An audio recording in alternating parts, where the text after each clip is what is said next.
sommes reçus aujourd'hui royalement par Jean-Paul Desprats, qui est à la fois un éminent historien, mais aussi un amoureux des Halles, qu'il connaît depuis très très longtemps. Et je suis certain que nous allons avoir une conversation très intéressante. Alors effectivement, j'habite dans le 2e arrondissement depuis 40 ans, mais les Halles, c'est vraiment mon enfance. Et tout simplement parce que mon père avait des restaurants à Paris, et la récompense que j'avais quand j'étais sage, quand je travaillais bien à l'école, c'était de pouvoir l'accompagner avec ses cuistots le matin aux Halles quand j'avais 10 ans, c'est-à-dire entre 1955 et 1960. Donc tu as révélé ton âge là. J'ai révélé mon âge, j'ai 75 ans, je suis né en 1947. Et alors nous on s'est rencontrés à la Soupe Saint-Eustache, qui est une institution bien connue des Parisiens et puis des personnes qui habitent aux Halles aussi, où on avait la même journée de tâches, c'était le lundi. On travaillait ensemble, bénévole évidemment, le lundi. Donc tu as aussi un attachement pour le service aux autres.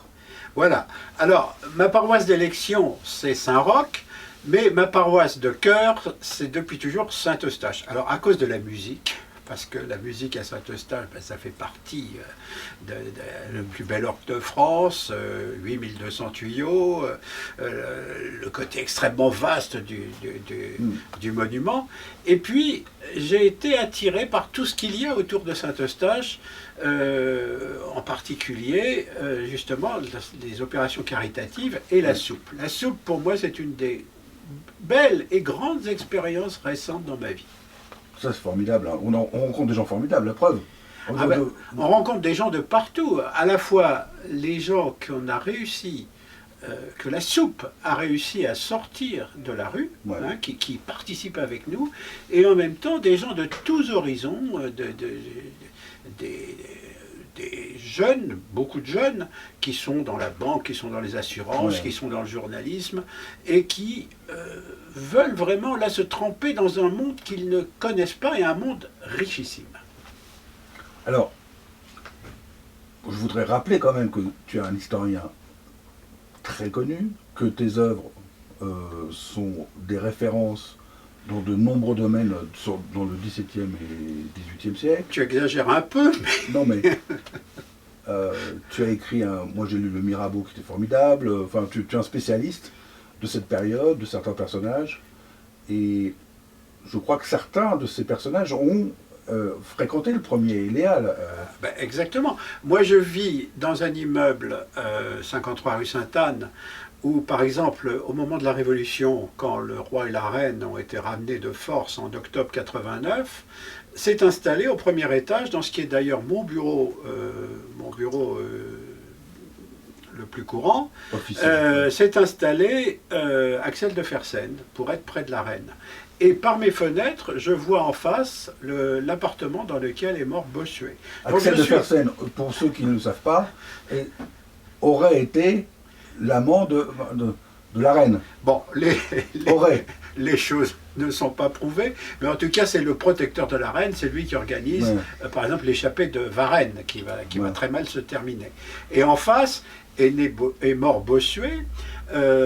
Alors, petite histoire, un peu scabreuse peut-être, pourquoi Bossuet est-il mort dans un appartement parisien? C'est que Bossuet avait depuis 30 ans, c'était la faiblesse des hommes, une bonne amie qui s'appelait Mademoiselle Vieux de Moléon. Et Mademoiselle Vieux de Moléon habitait dans ce magnifique appartement qui a gardé tout son décor, son escalier magnifique au 46 de la rue Sainte-Anne. Mais ils étaient juste amis, enfin c'était une amitié platonique bien sûr. On peut le supposer, on peut le supposer. Mais je suis, par exemple, aussi à 50 mètres de l'endroit où s'est suicidé Chamfort, à 200 mètres de l'endroit où a vécu Gluck, où également... Enfin, on est dans un lieu d'histoire. Voilà, l'histoire est partout présente, à 300 mètres de la Bibliothèque nationale, et... c'est Saint-Eustache, qui était l'église la plus vaste de la rive droite de Paris, a effectivement drainé tous ces gens-là. Mon dernier travail, ma dernière publication, c'est sur le prince Eugène. le prince Eugène de Savoie, qu'on ne connaît pas très bien en France parce qu'il a été un ennemi de la France. Mais il est né dans les Halles, et dans la cour dans laquelle il est né, il y avait la colonne qui est actuellement la colonne qui est contre la Fondation Pinault, la colonne qu'on appelle colonne de Carmontel, ou colonne des sortilèges, ou colonne astronomique de Catherine de Médicis. Et il a été baptisé à Saint-Eustache avant de devoir quitter la France, parce que Louis XIV n'a pas voulu l'employer quand il avait 20 ans, et de devenir notre pire ennemi et le constructeur des plus grands palais de Vienne, puisque le double palais du Belvédère n'était pas son palais, mais simplement son musée privé. Et toi, à côté de ça, quand tu étais enfant, tu venais très souvent ici, parce que ton père donc, avait des restaurants, et comme récompense, tu allais dans les Halles. Et donc, ça devait être formidable. Donc, voilà, alors on partait le matin très tôt, et figurez-vous déjà ce déballage absolument incroyable qu'étaient les Halles. On partait avec les cuistots de mon père, moi j'avais entre 8 et 12 ans, et on devait se garer avec les 2 camionnettes à la Gaîté Lyrique et faire tout le reste à pied avec des chariots. On ne pouvait pas passer du tout. C'était un déballage absolument incroyable. Il y avait des cageots dès la rue de Turbigo. Puis des camions partout, quoi. Dès le boulevard Sébastopol. Et c'était incroyable ce déballage qui avait lieu à partir de 2h du matin et tout était plié à 10h du matin parce qu'il fallait que ça circule et tout ça. Et c'était absolument incroyable. Les lumières, les odeurs, les cris. Pour moi, ce sont des souvenirs étonnants. Et je vais raconter un souvenir incroyable, c'est que mon père allait très souvent parce qu'il avait tous ses amis au pavillon de la charcuterie, chez Madame Naudet, une vieille dame qui avait des sabots en bois avec de la peau de mouton par-dessus, et qui n'avait qu'un seul article, qui était le pâté de campagne de 1,5 kg, qu'elle vendait à tous les... seul article elle avait un seul article là-dedans, qu'elle vendait à tous les restos de Paris. Et tout le monde connaissait le pâté de Madame Naudet. Et je veux raconter une histoire, c'est qu'elle avait une petite fille qui avait mon âge, et cette petite fille, je discutais avec elle, on avait 10-12 ans, et cette petite fille, plus tard, va se marier avec un homme qui faisait tout à fait autre chose, qui était dans l'imprimerie, et elle veut avoir l'idée de développer le commerce. Alors j'en dirai pas plus parce que cette petite fille qui est décédée maintenant, mais que j'ai vue jusqu'à la fin et qui a fait une réussite extraordinaire, c'est un des plus grands groupes de luxe français et c'est elle qui a eu l'idée au départ de développer la petite affaire de son mari. Et je me souviens, il y a une dizaine d'années, elle m'avait invité, ils avaient loué l'Opéra Garnier pour une de leurs La fille de la dame qui vendait du pâté. Voilà, la petite fille.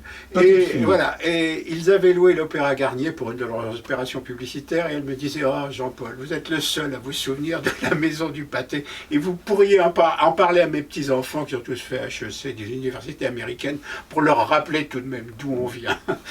Et autre anecdote... Mais ça, tu ne veux pas révéler quel est le nom de la couture. Non, mais non. Autre anecdote, mon père me donnait 5 francs à l'époque pour 5 francs, c'est pas mal déjà. Ah ben pour acheter les salades. Je partais avec un des garçons qui travaillait pour lui, et alors je voulais faire semblant de m'y connaître, et le long de Saint-Eustache, il y avait des femmes très costauds qui venaient de Pontoise par le train, avec des hôtes en osier qui elles-mêmes devaient déjà peser une 30aine de kilos, bourrées de cresson. Et elles étaient là, c'était des durs à cuire. Et alors je veux faire semblant de m'y connaître. Et je dis, oh, ce cresson là, il est un peu noir. Et la dame qui met les mains sur les hanches et qui me dit, et ta connerie, elle n'est pas noire. Et ça, quand vous avez 8 ans, ça vous ramène dans vos buts. Si tu avais été plus grand, tu aurais pris une claque. Bah bien sûr. Donc le cresson, t'achetais du cresson au Halles. On achetait le cresson. Le cresson, c'était une spécialité de ces femmes de Pontoise. Et elles avaient, depuis toujours, le privilège d'être le long de Saint-Eustache, le long du mur de Saint-Eustache. Donc forcément, si tu as vu ça, tu as vu aussi la transformation, tu as vu le trou, bien sûr. Tu as vu tout ça. L'actuel café où nous nous rencontrons souvent, Emmanuel, de l'esplanade Saint-Eustache, s'appelait à l'époque Au Président Falière.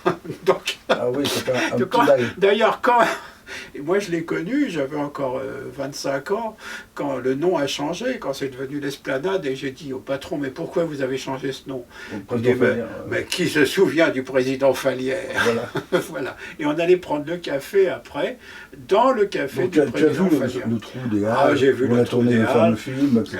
Et puis comme j'étais déjà une appétence pour les problèmes culturels, c'est vrai que j'ai assisté à l'Orlando Furioso de Ronconi, à l'époque où on a donné. Pourquoi n'a-t-on pas gardé ces pavillons? Pourquoi n'a-t-on pas fait comme à Londres, où Covent Garden est devenu un des endroits magnifiques de Londres? On aurait pu garder cette architecture de génie. On aurait pu construire le métro dessous avec les... Et vraiment, plutôt que de faire ces choses qui ont quand même été, depuis même les constructions actuelles, pour moi, assez aléatoires quand même. Aléatoire, j'aime bien le mot. Voilà. Non, mais la décision était politique. Hein, bien sûr. Mais ça, c'est moi qui suis dans l'histoire, c'est cette marque du temps qui passe. Je vous parlais tout à l'heure de la colonne de l'hôtel de Soissons, auprès de laquelle est né le prince Eugène. On a vu là, tout a défilé à une vitesse absolument extraordinaire. Cette transformation sur, en définitive, très peu d'années de cet entourage de Saint-Eustache. Mais Saint-Eustache reste là, voilà, depuis 4 siècles, dans sa configuration actuelle, reste comme un vaisseau absolument inexpugnable. Ça ressemble de plus en plus à un vaisseau, je trouve, vaisseau, mais c'est vrai, un vaisseau dans le temps. Voilà, le vaisseau, et cette chose magnifique, là aussi, de voir aussi le temps qui passe à l'intérieur de Saint-Eustache, dont la base est quasi gothique, d'une simplicité, un élancement, et toute la complication, c'est presque un signe aussi du ciel, toute la complication Renaissance, les colonnes cannelées, les chapiteaux de feuilles d'acanthe, eh bien ça se trouve dans le haut. Et puis, une des magies de Saint-Eustache, ce sont ces vitraux du XVIIe siècle qui sont absolument extraordinaires. Les vitraux de Solignac sont absolument extraordinaires. Puis en plus, on travaille dans cet endroit. C'est-à-dire que ce n'est pas simplement pour les paroissiens, c'est aussi pour tous ceux qui ne sont pas forcément paroissiens. Voilà. Ben moi, j'y passe presque chaque jour. Chaque jour, je m'arrête, je traverse l'église, parce que c'est un des endroits merveilleux de Paris. J'ai comme ça plusieurs endroits merveilleux de Paris, mais là, vraiment, c'est à côté de chez moi, et je suis vraiment aimanté par Saint-Eustache. On s'est rencontrés là. Voilà. On s'est rencontrés là, cher Emmanuel. Voilà. Et on a fait des choses pour moi qui ont beaucoup compté, ces années de soupe Saint-Eustache, 300 personnes qui travaillent comme ça, et qui s'entendent, je n'ai jamais vu de dispute, je n'ai jamais vu et qui s'entendent, et puis cette union qu'il y a avec les invités. Les invités, puisque nous les appelons tous les invités, et avec lesquels, moi, j'ai toujours des rapports et des histoires parfois extraordinaires, parce que c'est souvent des gens qui ont des histoires complètement cabossées, et qui ont eu des vies auparavant qui sont des vies extrêmement riches, extrêmement diverses, extrêmement intéressantes. Mon cher Jean-Paul, tu nous as fait rêver, tu nous as fait voyager dans les Halles, et tout en nous recevant excellemment. Donc on est ravis. Je suis certain que nos auditeurs et nos visionneurs vont passer un très bon moment, grâce à toi. Ah ben écoute, alors à ce moment-là, je l'espère, et c'est moi qui les remercie. À bientôt, Jean-Paul. À bientôt, cher Emmanuel.